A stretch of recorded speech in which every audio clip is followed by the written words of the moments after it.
Namaste, everyone. Welcome. This is going to be a fun session.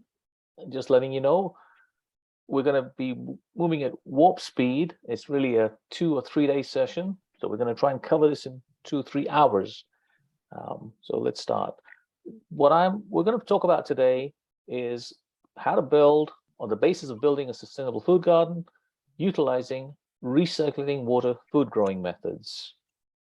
You'll probably get a copy of these slides so we can delve more when we go through. The prerequisites I'd requested, if you haven't done it, you'll go back later and do it. Try and read the 6 articles. I've written a blog article, short ones, in Growing Food. So we're going to talk about introduction in aquaponics in this part 1, why we do it, the nitrogen cycle, and how that works. I'll show you some basic system type layouts, the design, what's raft, what is NFT, what is a media, vertical, recirculating, pros and cons of each. Yeah, there's a typo, we'll correct that. And then in the future systems, we'll talk about hybrid systems and later on plant nutrition. Every session will have a little wrap up at the end. We can ask questions and answers. Hopefully I'll try and be able to answer your questions. And if they're more detailed, we can figure out how we can get that to you. So these training sessions really have one big goal, is to support you to grow food sustainably. And basically it's using the food that is grown locally and naturally without any harmful pesticides or chemical fertilizers. How? Well, we're going to be using recirculating water food growing methods. And a number of them are like aeroponics, hydroponics, aquaponics, hydroponics, vermiponics. So then based on that, people talk about saying, hey, recirculating water farming, how do we best practice that? Well, the best practice normally is in a controlled environment in agriculture. So what that does is basically it's like a greenhouse or a shade house. You don't have to have a full greenhouse. You just need some way to control some elements for you. So why is that? Well, it's controlling and managing this wonderful thing called pH. I hope you all know what a pH we're talking about. I think I've told most of you are gardeners or farmers. That's basically alkaline alkalinity, and that helps the plants take up the nutrition depending on what their particular requirement is. So depending on what you're growing, it's always important to have the similar type of pH in a correct range to get the maximum growth. Also, the controlled environment agriculture, like a shade house, greenhouse, etc., they help in growing temperatures. It could be too cold, you can control that. It could be too hot, you can cool it. The nutrient supply, quality, and water needs also are helped, because if you have it open and it rains, like lately we've had the hurricane in Florida and so on, or even a storm, your nutrient balance can be just thrown off. Plus, we're not subject to open lighting. You can supplement your lighting with LED lights or other forms to get increased growth, because plants will come on and see what it takes to grow. That's part of the thing. Another item in controlled environment agriculture you can help is air movement, humidity levels, and carbon dioxide levels, CO2 levels. Obviously, at the type of small growing food utilization that we use, we don't get too bothered with too much of that. And that's really if you go into a big greenhouse. But these are all factors that affect how your outcome of what you're growing and how you do it. You also have numerous vertical options to grow and maximize crop yields. You have much better control of a pest management, integrated pest management, when you've got a smaller system, you're controlling it in a particular controlled environment.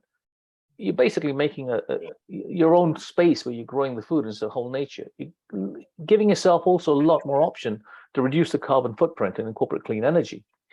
This really helps people boost a lot of the farming output that they get, and various turnkey farming methods. You'll see farming systems that enable a lot of food growing. It allows you to grow food smarter, be more productive. We'll do the next slide. If I'm going too fast, please excuse me. I'm just trying to impart the knowledge that you have, because you'll start seeing what I'm talking about. This is just some of the benefits. You'll have time to read this in more detail, but this is basically reiterating what I said in this slide. You can control a lot of food that you grow, and you can grow that year round instead of if you're just out in the open. Plus, you get a much smaller footprint in a controlled environment. So you know that when you're growing something, it's much more easier to grow. Instead of wasting land, you are focused on what you're growing in that environment. You use considerably less water when you use recirculating water. Some estimates that you can use less than 90%. In traditional agriculture, you water the plants and that water's gone away. You've never seen that water again. Yeah, it goes to the aquifer, but it's going to take a while for that to come back. In a controlled environment, you can also plant your plants much closer and much faster, and they grow much faster as they're receiving constant nutrients with the water. It's easier to grow, control your growing conditions that you're doing and the type of nutrients that you can add accordingly, plus, as we said, the lighting condition. Again, since you're usually using no outside soil, using your own soil, sometimes soilless, you don't have to use harmful pesticides. There's numerous vertical growing options that you can use as well to increase your growing footprint in a small space. The growing facility can be also closer to the end user.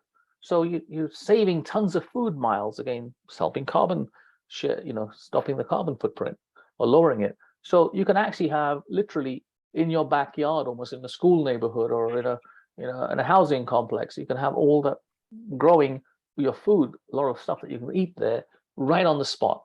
A lot of food nutrition value is greatly, significantly increased because you're not having to harvest and store the food, which loses nutritional value, and ship it. You can almost kind of harvest it right there and be able to, get all the best nutrition value. The whole growing process is also very easy to learn and teach, and reduce. Can help yourself save a lot of labor cost in this plan because you're only dealing with a small footprint as opposed to acres and acres of farming. To the next slide, please.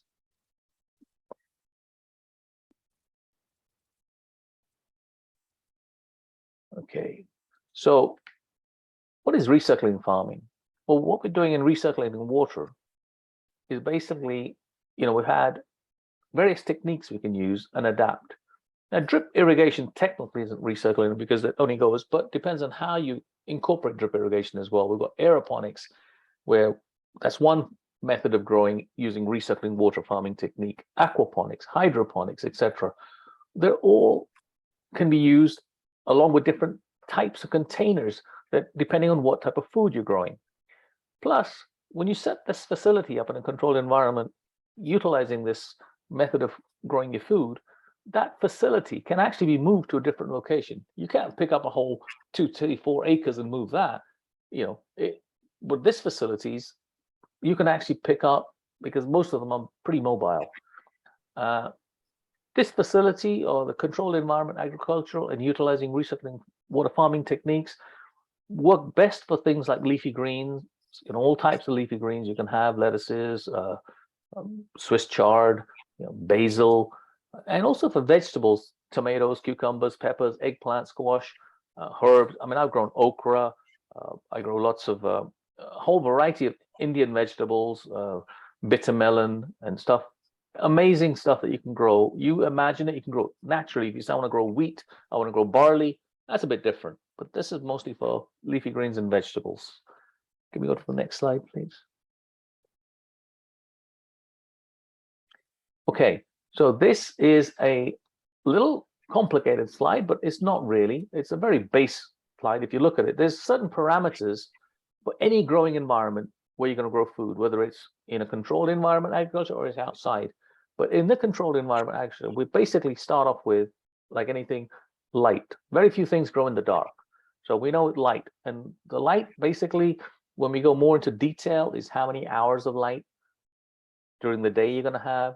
And then what the UNMOL or DLI, these different measurements of light, different types of light, that plants will take up light, different parameters.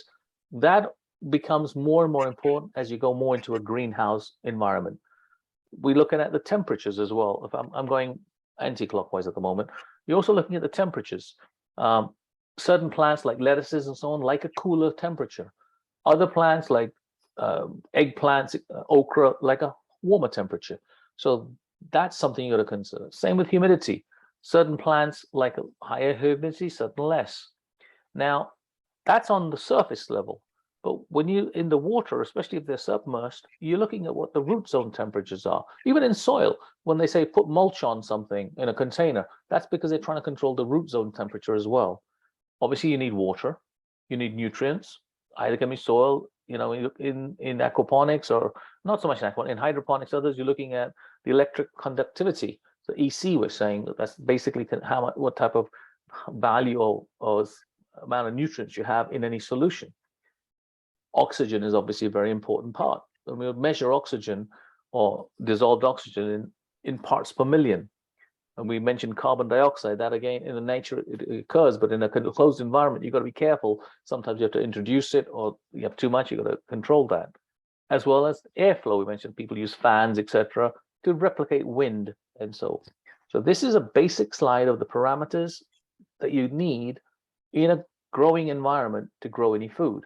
And it becomes far more important in the type of controlled environment that you have.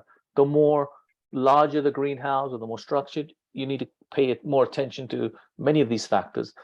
If you just have shade houses and all that, you can get away with a lot of the stuff without having to spend too much time.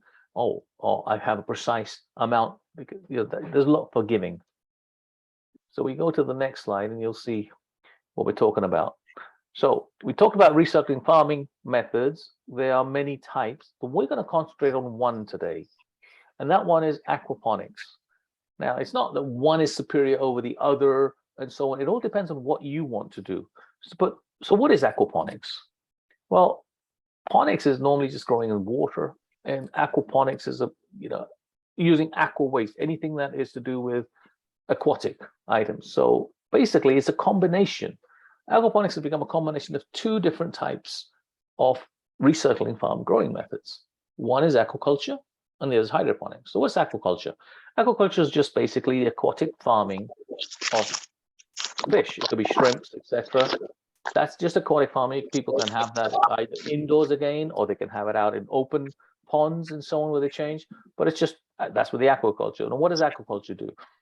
It needs a lot of water.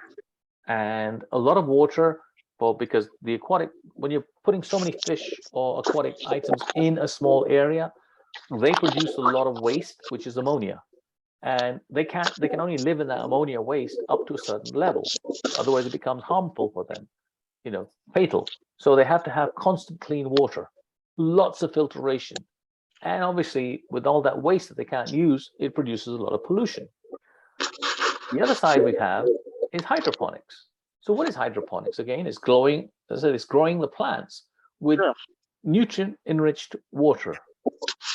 Now,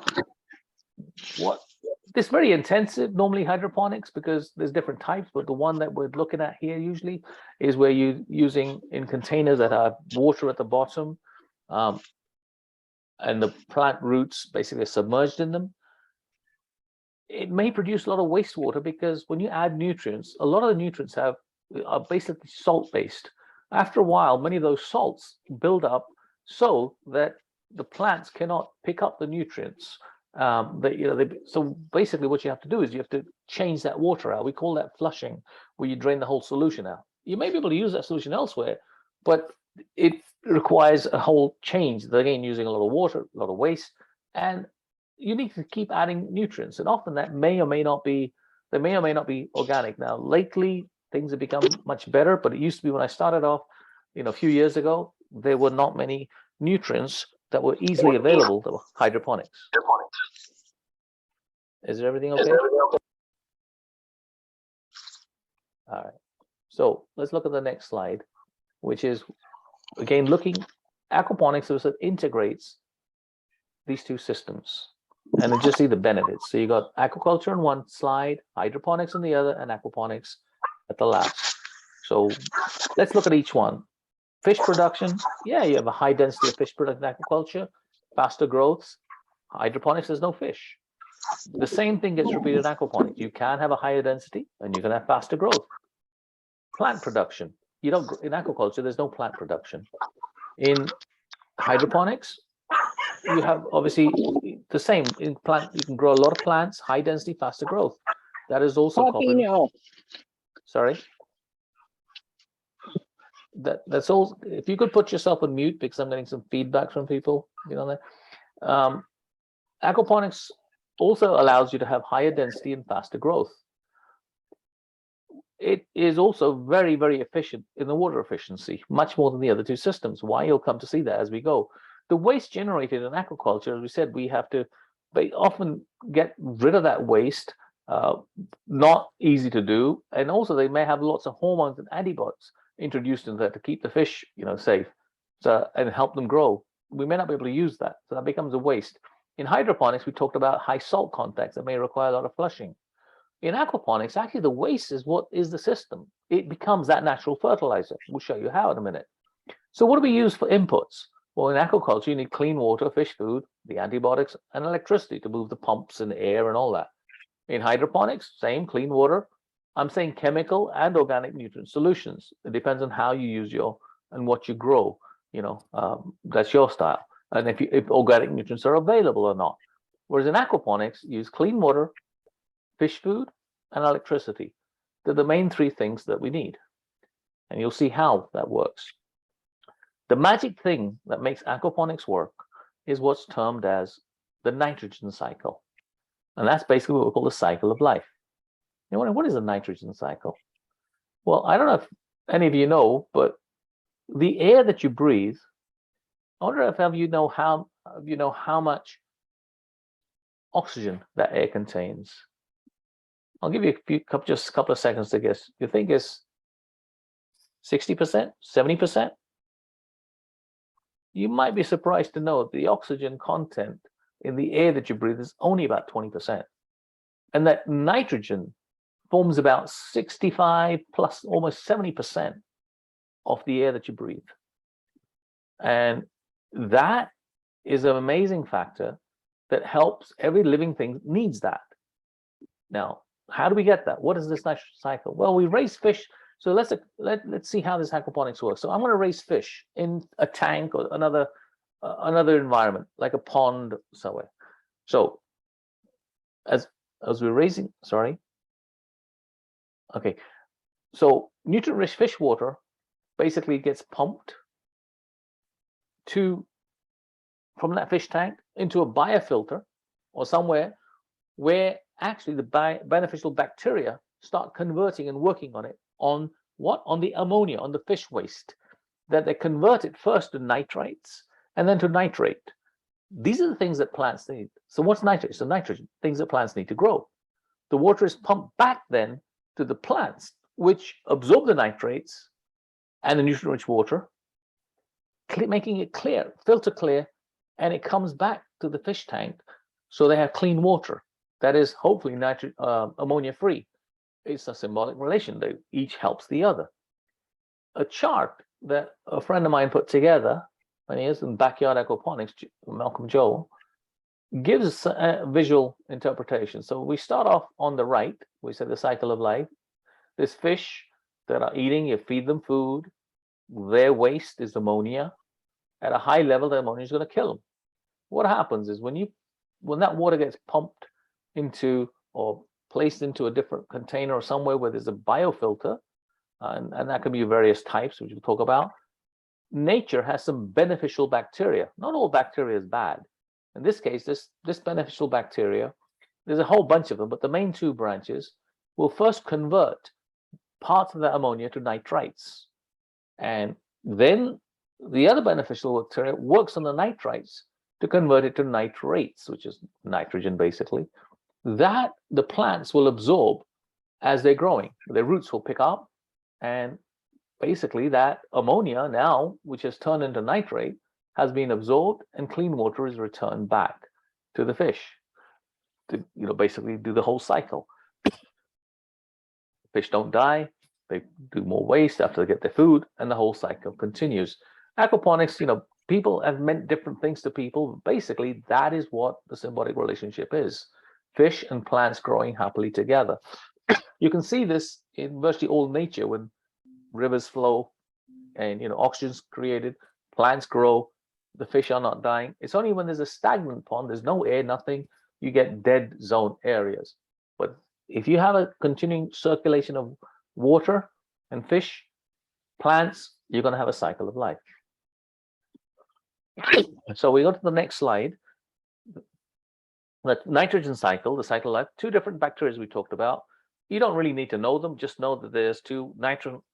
Nitrosomus is the first at converting into nitrates, and then the nitrobacter convert it into nitrates, which is what the plants need to grow.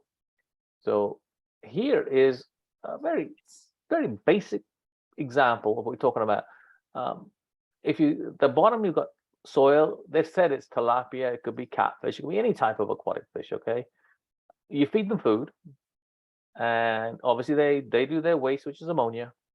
And in this, they've just got a basic pump, which is a kind of filter, some sponge or something in there, where it's working up and the nitrates are starting to work.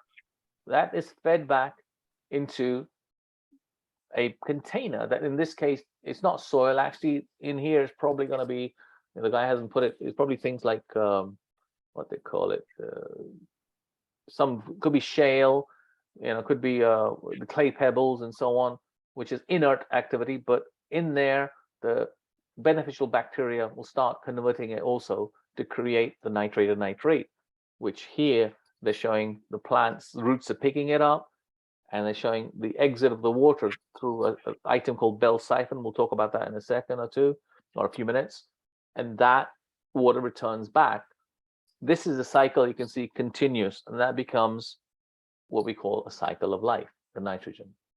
So we go to the next slide. Basically, when you then look at what the nitrogen cycle or the cycle of life in aquaponics is, it is something that is very, very organic, because very nature. Fish cannot accept having synthetic fertilizers or junk as part of their feed. It's like they will die. So you can only feed things that their bodies will take and eat, just similar to us. Many synthetic cannot be fed to them. So we have to keep the system very natural. There's various fish food, and there's aquaponic organic fish food that people have come up with. And a few friends of mine came in. One of them is Patrick McKee. He started making organic fish food to get that, or just regular fish food made from wheat, grass, rice. You can feed them. So when you feed that, the interesting aspect of an aquaponic system is that not only is it very organic on its nature, it's also very self-balancing. What that means is, as more nutrients become available through increasing feeding of your fish, the plant rates will also increase incredibly because they're getting extra nutrients. Also, if the fish are smaller or the fish aren't being fed as much, the growth of your plants will also slow down. Now, this all starts making sense when you are actually practicing that. I'm just giving you at the moment the basic experiences that you will come across. If you don't feed the fish for a while, you're not going to get the nutrients, because that's the ammonia is what's creating your nutrients. So they say, "Oh, what is this cycle of life, nitrogen? How are you going to create it? How do you create this cycle?"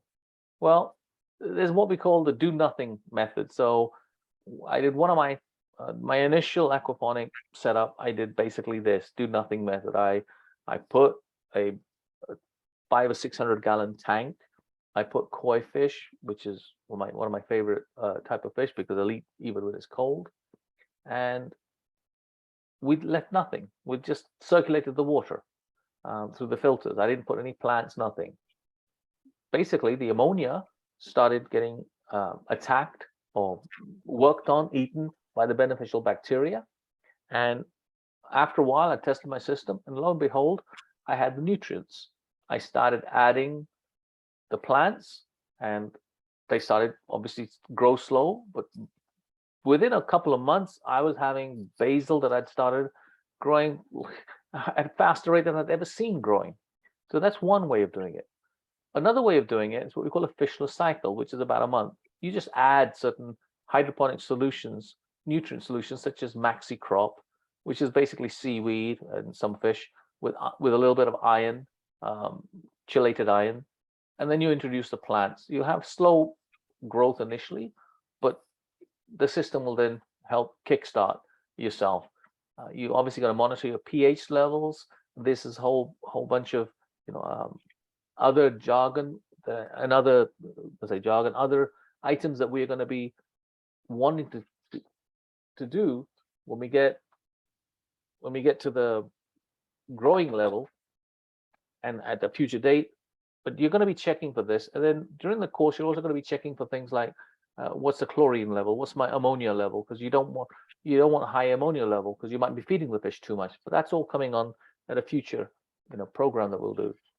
The third way, which is the simplest way, is basically what is a 5-day startup, and that's basically if you know someone who has good water and all that, good fish water, you borrow from them, and the nitrogen, when you've inoculated the system, you've added microorganisms. By the third or fourth day, you can grow. So what are the systems? Various types of growing methods we talked, and we'll talk about the systems. But here I'm showing you an example of what we'd call the zero lot, which I'd set up to basically someone who could not visit the setups. So I put everything together, all the systems into one. And we talked about the raft system, media system, vertical growing systems, you can see, wicking systems like recirculating wicking, and watering plants by aquaponic water as well. All that was contained in that, and at a future date, we'll come and talk more about how we do that. But let's look at some of these aquaponic components that we need when we're going to start up. First is a fish tank. Okay, you can read more. It can be made of anything that is food grade. It could be a nice pond liner that you dig into the earth. It could be fiberglass. It could be reused IBCs. You can get very good IBCs, so long as they're food safe and food grade. Barrels as well, so they're food safe and food grade. You got to avoid things like zinc and copper components, and unless they happen to be stainless steel, which many of them, because those can be toxic to the fish.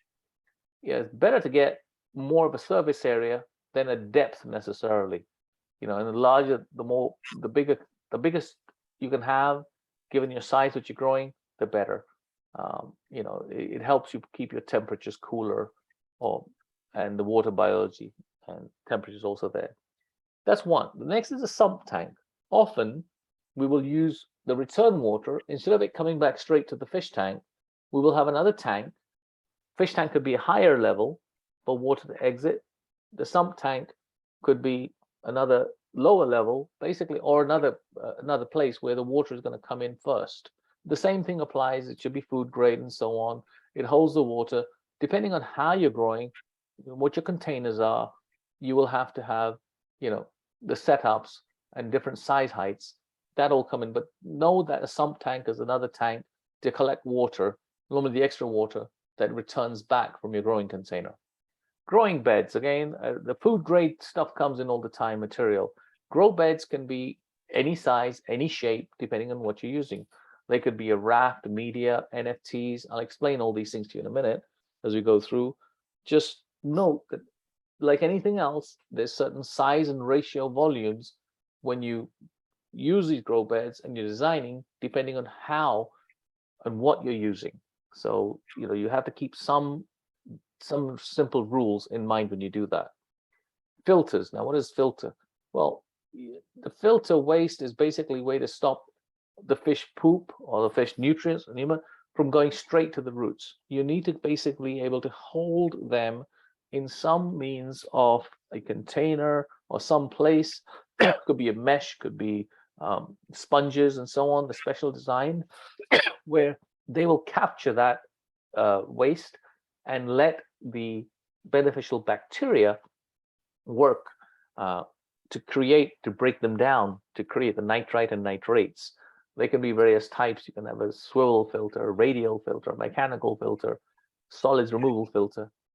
There's so many, and you'll see some examples. Excuse me, take some water. The next thing is you're looking at is the various pumps. That you can have submersible pumps that are not submersible, outside like a swimming pool. But basically, a pump is going to be moving the water for you through the whole system. Usually, people recommend just using one, depending on your design, one pump. Although, depending on different design and hybrid systems, you can use more than one. The only goal is you're trying to keep them as efficient as possible, as low voltage as possible. Pumps itself is a whole story, because depending on the size of the pumps, it depends on how high they can lift the water, etc. But that's a component. We're looking at aquaponic components at the moment. Aerators. Aerators, what is the water pumps? You need to have oxygen in abundance in aquaponics. Not only the fish need it for good health, but also your vegetables. It's almost impossible, literally, to have too much oxygen. You really want to have sometimes oxygen to the point of boiling, like you see. It is, especially if it's hot. Oxygen is your savior in here of movement of air, and it can be created both by just a water pump, a air pump, or even having water splash and break the surface and create oxygen. The Bell siphon is a particular plumbing terminology where you can basically have water that will fill up a tank and drain just like your toilet, but it does it automatically. It's a fantastic device when it's running and people love it. It does have its downfalls at times, and roots can get around into where the water drains in. So unless you keep it, done and then siphoning, but it is a fantastic item that we use in hydroponics and aquaponics systems. Plumbing is obviously, you need there's different designs in plumbing. You can have, pre-made, you do it yourself. You can have PVC pipe, flex pipe. They're all detailed in what we call a hand shop and so on. So this is just outlines. Growing components, which is the next slide, is another bit of the aquaponics stuff. You can use such things like rock wool, Oasis 40 cubes, expanded clay, which is hydroton, shale, river rock, volcanic rock, coconut, all these things you can see. Only thing you're trying to do is that the media should be inert. That means it doesn't have a lot of nutrient properties of its own. So it will not affect the pH of the water. So you avoid things like marble or limestone or other rocks that have other chemical properties. NFT systems. Now, NFT basically means a Newton film technique.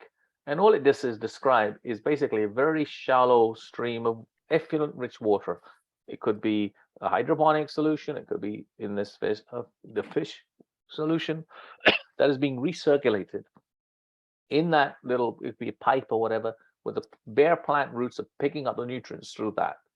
And it's allowing, as a channel, allowing water to flow underneath, efficient, nutrient-rich water to flow for the roots to pick up the nutrients and grow.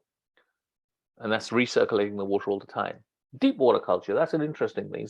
Generally, deep water is defined as water culture, a trough that has about 12 inches or so of depth of water. And you place styrofoam rafts, or you can have fixed rafts, if so long as you have that distance.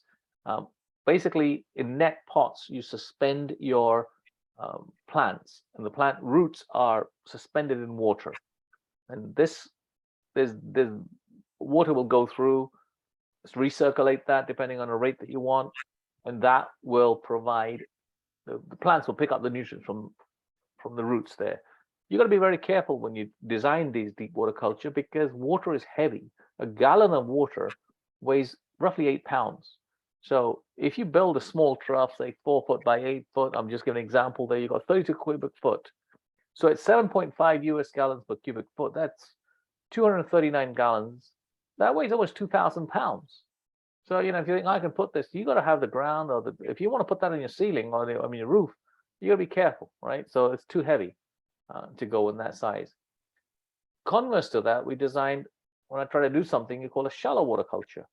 A shallow water culture can be 6 inches, 4 inches, whatever. So that halves the weight of the water. I just give an example out there. They're very good, again, depending on what you want to grow, but the movement of the water has to grow. Different elements come into shallow water. You've got to worry about temperature and heat and all that, but that's a growing container. It's a component. Then there's a thing called a wicking bed. A wicking bed basically allows the water to be stored at the bottom, so it wicks up to the soil. Now you say soil, hey, the soil is really, if you want to use a traditional soil, you can use that in poly bags that I've started showing people how to do that. Basically, you don't want your fish water to get contaminated. Or you can use things like coir, or you can use things like perlite, or vermiculite and so on.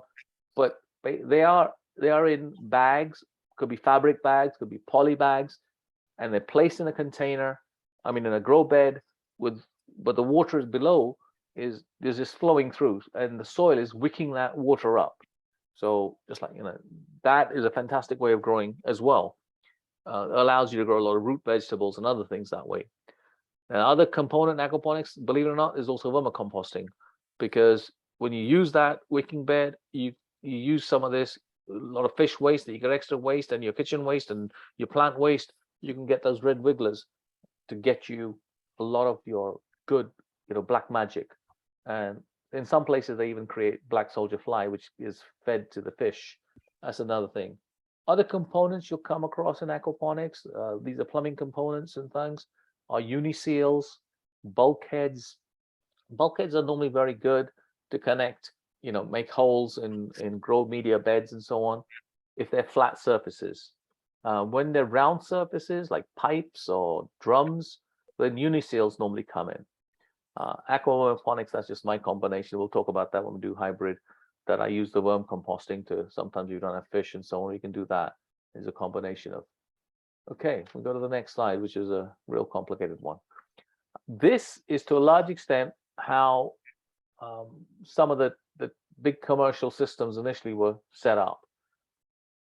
You can see, I'm going to look at the left side. Basically, the left side is going to look at, you'll see there's a fish tank that's raised, it's on a higher level. And after that, you see it comes into what we call a clarifier. Basically, that's a holding tank where all the waste comes in. Then you have what they call a mineralization tank, where they're putting a lot of air, oxygen, cleaning out those units. And then you see that water, the green arrow is showing you to be blue, but it doesn't matter. It's showing you water being fed into what they call raft tanks, which is these deep water cultures. They'll have styrofoam boards on them with little holes with a lot of plants. And that water gets recycled to the next set of raft boards. Now, that water then they're showing is going into, supposed to be on the ground level or a much lower level, or what they call a sump tank. And they've got one pump in there. So that sump tank, that one pump, pumps the water to the fish tank. The fish tank picks up the water through that little red channel. It's called a slow drain, the solids lifting, uplifting drain. That will pick the solids or the fish waste up from the bottom and put it into the clarifier. The clarifier, you see, has got two kind of slides in there. What that does is it kind of lets the solids, hits them, and lets them settle to the bottom. They haven't shown a little exit out at the bottom, but normally you will kind of periodically you will drain that to get the extra solids off, and that's what you can go and put into your vermicompost or your compost bin. But that's one system. That's a complete circulation. The same thing is going on the right-hand side if you look, and that's just showing you a few more filters. You've got this sump tank. Again, the water is going up to the fish tanks, and that's showing you commercial production of 4 fish tanks. They're showing you baby fish tanks, a 3-month cycle when they're doing tilapia. The next, as they grow bigger, then the next one, then when they come harvest time. So there's always fish to harvest as well as plants to harvest. They're showing you the solid filters, then they're showing you swirl filters. Because there's so many fish here, you need to remove a lot more solids and stuff. So you're seeing all of that stuff, how it works. So when the final biofilter, they say you'll get hydroponic grow space, and that water is just circulated all the way through, goes back to the sump tank. You've got, that's one of the aquaponics that's using raft methods. Okay, so now you can see, what is this raft method? This guy's talking about these things that are floating all on top. Well, here, look, the first picture on the left is from University of Virgin Isles, that basically, in the first 2 pictures, taught this stuff as a 5-day, 7-day plus course for almost 30 years out there. And they were only concerned, you see all these rows, but they weren't concerned about vegetable production. They were concerned more about fish, because the tilapia was supposed to be the fish of the Nile, supposed to save the world. And they wanted to grow that. That's why I showed you the earlier slide, so many 4 fish tanks, baby so-and-so, fish hatcheries. This was just to take some of that extra waste away. But they had so much waste eventually they didn't know what to do. One of their students basically went in, you can see there 2 pictures, and they said, hey, you know what, we could do this, but we don't. They were living in Hawaii. They said they had to import everything. Turned around and said, we can do low level of fish. And they designed the same system, but designed it for like this was like they said a family system for them.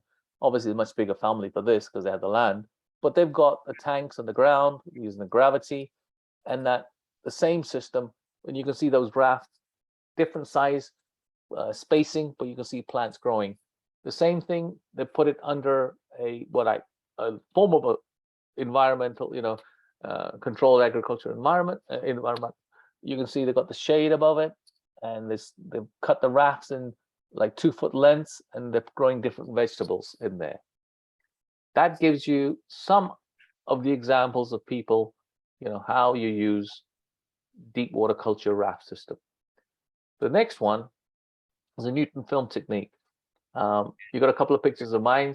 I mean, the top one is not mine, but the middle one is mine, and the bottom one of there is mine. That's when I had one of the farms, or it's not a farm, it's a small boutique little setup that I could do these various experiments. But there's different pipes. You can see size pipes. It's just a small pipe. On the extreme right, you'll see one that's a pretty commercial standard. You see it's not very deep, and that has basil growing in it. And all that does is water flows from one end, comes out to the other, and it's continuous flow. And sometimes they don't even need a net pot. They just put the slides in, and the plants will take up. The other side, you can see there, they do have net pots, but it's a similar type of, 2 inches deep, if that, 1.5, 2 inches deep. I've used 3-inch pipes when I did, my ones.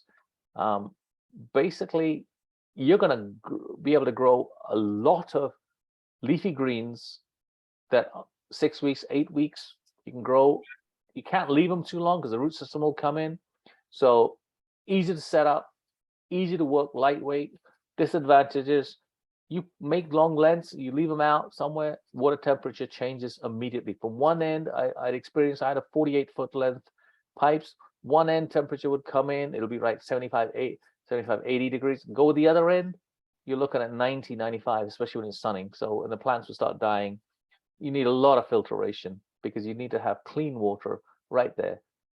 Very limited crop selection to grow, and they can be difficult to clean if you perk all the things up. But in commercial, when they can take one of these trays apart, one length apart, and do it, it's a great system. Depending if you're just growing those leafy greens, lettuces, and so on, and you big turnaround all the time. The next system is media beds, and media beds basically are just using rock wool, not rock wool, these clay pebbles, shale. These are examples of some of the media beds I had in my systems. Great advantages. They help. You can add them to your system, but they helps improve filtration because they become your biofilters. They increase range of plants you can grow. You can grow lots of tomatoes. I had kale here at different, and can be incorporated in small spaces. That you can buy some of those tubs. They're not that huge. Disadvantages, if you're not careful, they can be rough on your fingers. Working with those, they can create dead zones because water doesn't get to everywhere. So you've got to keep moving that, and also can be very heavy. So the next one is verticals. The one I wouldn't recommend is the one on the right-hand side that looks like it's a zinc pot, and I put that there to teach that in class. If you're going to use stainless steel, don't use that. But the top one, the top left, is a friend of mine who did in close by. She designed that and use a zip grow tower. We did a vertical. I showed we could do something, so she saw what I did and she went and designed that.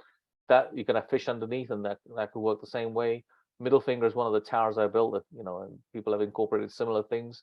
There were strawberries growing. You can see those type of towers growing. And this center picture is vertigrow towers that there was at Disney at Hydroponics. I got them at a pretty good price because he wanted me to try them at Aquaponics. And obviously it did well, so he started selling aquaponics. But these are some easy to set up, numerous options. You can do it yourself. Disadvantages, you normally need a separate pump if you want to have one pump. And you need a strong support because they will fall quickly. So the other one we're looking at is some barrels, AP barrels. This is how Thomas Huey, for example, or Travis Huey set up an inexpensive way. You can buy these 55-gallon barrels. You can see when he's in Africa, he was showing people how to set up a basic system. At the bottom, I showed something fancy that a friend of mine had put together. A little, just building it, a little bit of handyman. But yeah, they can become, you can have individual systems you can do on their own. pretty easy, pretty nifty to do, but limited, the size, and you do need strong holding supports because that's only plastic unless you can see that if they've got wood benches, you can use those. Another one is the IBC containers.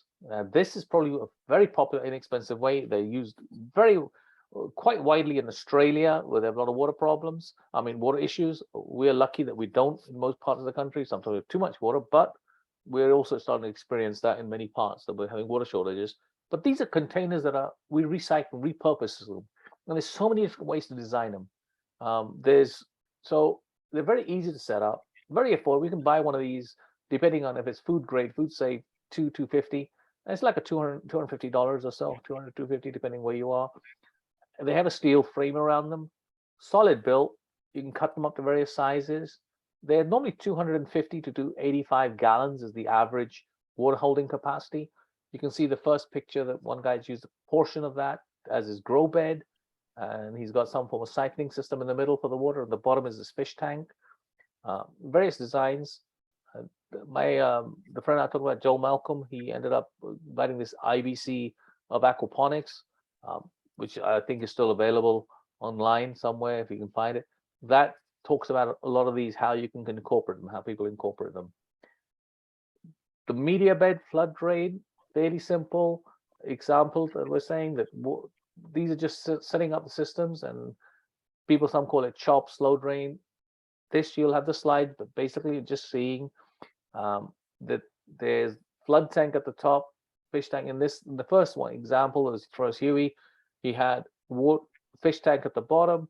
He would push the pump up to the top of a flood drain. When it would fill, it would come back into the plants, and then the excess would flow back. What I talked about, the middle one is, and the other one at the right is a similar, but the fish tank is higher. A slow drain takes the water from the sump tank, gets pumped into the fish tank. That overflow goes into the grow bed, and the water comes back in the sump tank. And that's the similar one you got at the next one. I'm moving fast because I want you guys to have time for question and answers, but hopefully you'll have these scenes to look. This is just another same thing, but different ways of plumbing your system. So someone calls it chop 1, chop 2. The chop 2 basically is saying that the water not only goes to the fish tank, but it also goes into the grow bed at the same time. The different ways of doing it, but it achieves the same result. This is a idea of a bell siphon, of how to make or how to use a bell siphon, what it does. Basically, water fills up to a certain level, and when it starts draining, you have a higher opening that narrows, that creates basically a velocity effect, increases the velocity. You see it like a little mini hurricane going through, and as it comes down, all the water starts draining out until it gets to a point where in the center you'll see there's a cut in the bell. That's where oxygen comes in. As soon as oxygen comes in, the siphon breaks and starts filling back up, and this continues out. This is really a neat way. Wicking beds, example of the wicking beds, I said, here you've got some example where you've got soil. This is a standard wicking bed where you grow this traditional root crops are grown, watering tube, there's rocks at the bottom, so there's always water there, and they've got an exit normally. How we created that out in aquaponics is you basically can either do it this way, or you create a bed, you create a soil, an inch or two of water at the bottom, and you put polybags in, so your water will wick up from there. Just giving you different cross sections. Here is an example of what I'm talking about. I had these these beds that I could put on a 2x4. I put some, in this example, I just put some soil, coir, and I mixed it with some hydroton, and I would grow. Water would come in and drain out at the other end, go back to the fish tank. This was a huge 48-foot long fish wide grow bed with the fish. So this would be at the side where incorporated. And you can see I've done the same on the other side. You can see tomatoes growing, and I put some pots in. You can see tomatoes growing, and this is only, you can see how deep that little tank was. 4 to 5 inches maybe. And that's Tim Mann on the right hand side working with me.